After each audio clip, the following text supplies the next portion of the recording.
En contexto piso I, Carlos Penaloza y nuestro WhatsApp 0412-700-7606. Recibimos a Marcos Velasco, embajador en Venezuela de la ONG Jóvenes y Democracia en las Américas y también de 20 Venezuela. De 20 Venezuela acá en Caracas. Marcos, sí, así es. Un gusto que nos acompañes nuevamente acá. Vamos a hablar primero como ONG y después entramos, por supuesto, en el tema político que nos va a llevar, por supuesto, la entrevista nos va a llevar a hablar de todo esto porque hablar de libertad y de juventud en Venezuela es hablar también de precisamente de los derechos políticos. Totalmente. Y hoy para los jóvenes un tema de los derechos políticos sin duda es el poder participar en esas elecciones. Lo decía Pérez Vivas en la parte anterior y uno de los comentarios de la audiencia que tenía que ver con la posibilidad de que los jóvenes se inscriban, que hoy con un nuevo CNE, ¿cómo ustedes proyectan que eso pueda pasar? ¿Cómo lo ven? Mira, nosotros tenemos muchos años siendo una generación víctima de no poder participar en elecciones equilibradas, transparentes y justas. Esto, por supuesto, tiene muchas variantes, ¿no? En principio no había confianza en el árbitro.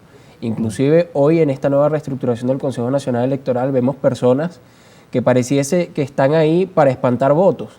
Pero nuestra generación hoy ha decidido involucrarse en la participación política y ocupar espacios que no podemos volver a permitir que vuelvan a perderse, sino más bien ocuparlos.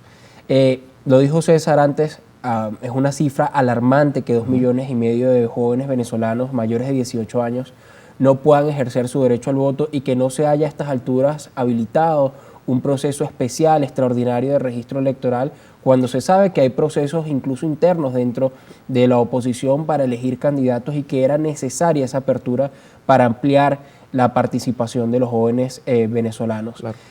Lamentablemente tenemos una cantidad de ellos que también están fuera del país, también quieren participar, quieren ser escuchados, quieren ser atendidos por estos mecanismos que debería más bien buscar la manera de incorporarlos y no más bien marginarlos y rechazarlos. Ahora, dentro de todo esto, hay un cambio en el CNE, hay por supuesto, todo esto abre nuevas posibilidades, hay elecciones en mora, así como está el caso, por ejemplo, concreto de lo que tiene que ver con el registro. ¿Ustedes esperan que esto signifique un cambio o consideran que es lo mismo? Mira, yo creo que la designación de los nuevos rectores del Consejo Nacional Electoral no hace otra cosa que mostrarle al país la intención que mantiene el sistema hoy en Venezuela, ¿no? Tanto quienes gobiernan como quienes están cómodos con los que están gobernando.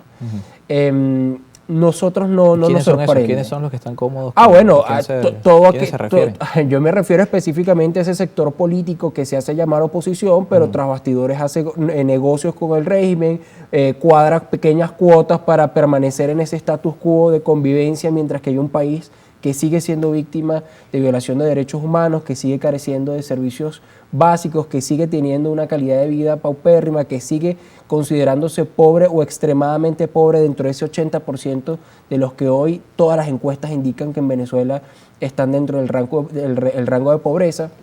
A ese sector me refiero, esos que se han hecho de ser oposición un negocio y que han preferido mantener este sistema que hoy gobierna y margina al país antes de desplazarlos. Y con lo que me preguntabas con el tema de los rectores, me parece muy bien que hayan hecho esta renovación, que el país sepa quiénes son los rostros que tienen la responsabilidad de llevar a cabo un proceso transparente y que realmente pueda ser la gente la que elija.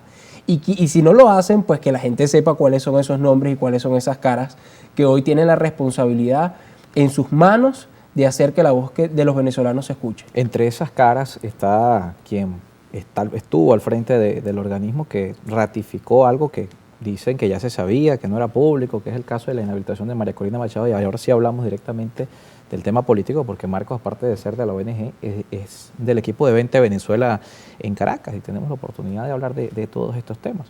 El que inhabilitó hoy es el que está al frente cuando les llegue la hora de inscribirse. Bueno, eso responde a una instrucción clara. María Corina hoy es la primera opción de los venezolanos para la presidencia de la República. Han habido encuestas, estudios de opinión donde la ponen en un careo versus Maduro y la diferencia es dantesca, y la ponen en un careo contra Maduro y un tercer candidato y sigue siendo la opción victoriosa en una eventual elección presidencial.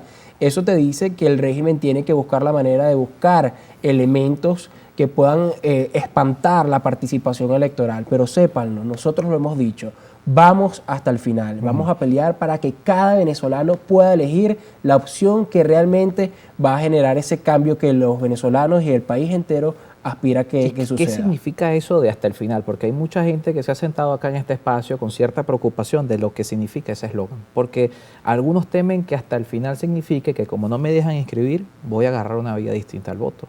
Mira, la primaria es el primer eslabón de esta ruta. Ese no es el final. No, por supuesto que no. La primaria es el primer eslabón dentro de esta ruta que nosotros hemos enmarcado de lo que se ha convertido además en un eslogan nacional del hasta el final.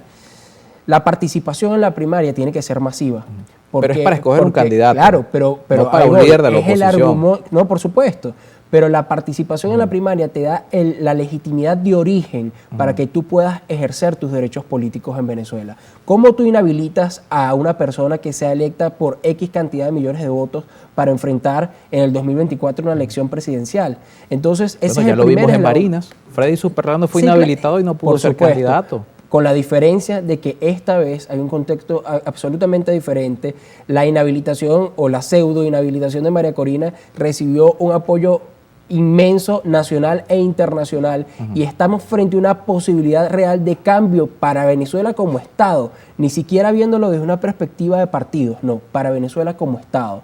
Y eso es lo que nosotros estamos buscando, que la opción política de María Corina se vuelva realidad para el 2024, podamos participar en unas elecciones medianamente justas, libres y transparentes, donde podamos capitalizar el descontento del 80% del país que exige un cambio radical para Venezuela. Pero en la práctica todo eso pasa por una negociación. Y hablamos de la experiencia previa. Está bien, es un discurso y es parte, por supuesto, de la dinámica política del país, incentivar a la población.